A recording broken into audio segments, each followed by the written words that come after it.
Hello, everyone. This is a Hawaiian Volcano summary for May 29th, 2025. Episode 23 of Kilauea Summit Eruption began and ended this past Sunday, May 25th, lasting only 6 hours between about 4:15 and 10:25 p.m.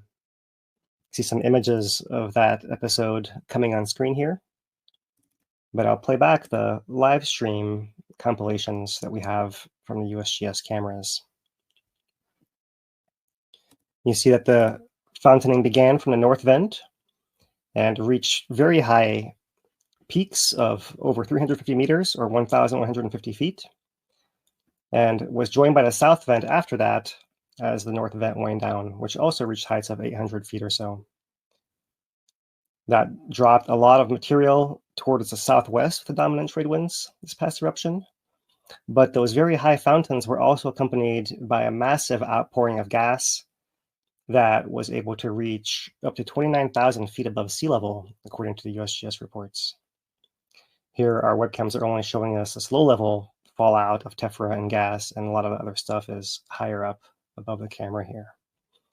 So for that reason, we can actually go to the camera on Maunaloa, which you can see here, the gas plume rising above the rim of Maunaloa, which is here at around 14,000 feet in elevation, just under, in fact. So quite high, and in fact was visible from Mauna Kea as well. And that puts this as the highest fountain episode thus far in the 5 months of eruption, exceeding even the two that we had earlier, episodes 15 and 16. The USGS has updated their table accordingly, and showing us that we had a longer than usual pause here of 9 days following episode 22 coming to episode 23. So if we look at the fallout from satellite views, we can see here satellite INSAR image showing the low-level fallout to the southwest by this speckled discoloration here. And further, the satellite detecting SO2 shows this wider gas dispersal south of the island and covering the south part of Kīlauea.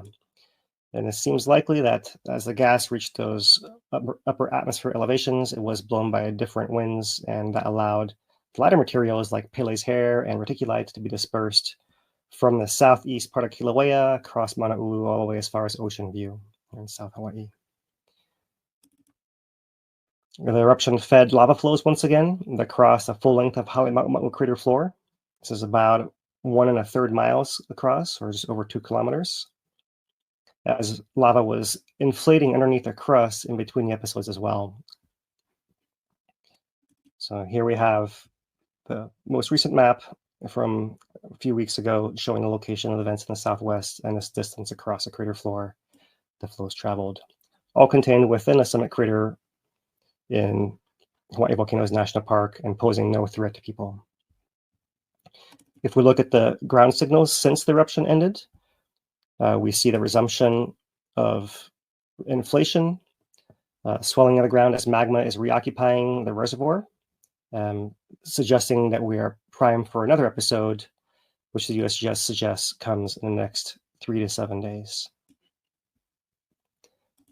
The VOG forecast is showing the inter-episode emissions of around 1,200 or 1,500 tons per day, which blow regularly to the southwest and affect communities in these areas under the regular trade wind pattern. Earthquakes have been quiet over the past week, with the largest cluster underneath the summit caldera itself, but still ongoing background activity underneath the south flank in the Deep Pahala feeder zone as well.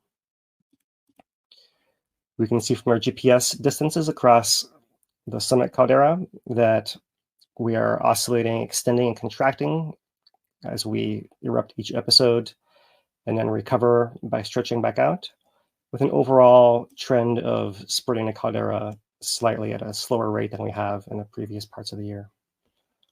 And in comparison, we look at the southeast rift zone by Pu'o'o, which has been showing this contractional trend with a little more noise in the data here recently, but still showing a much different pattern than you would see if magma is invading the system as occurred last summer. That's it on Kīlauea. Maunaloa is still very quiet. Here are the earthquakes over the entire last month. showing the summit area with background activity, some adjustments on the flanks. At very low counts, earthquakes per month are still in a less than 100 range here following the eruption in 2022. So volcano is still filling with magma very, very slowly, and ground rising, as is seen in this long-term vertical GPS at Maunaloa summit, also with some extra noise here in recent weeks. And that's your volcano summary for this week.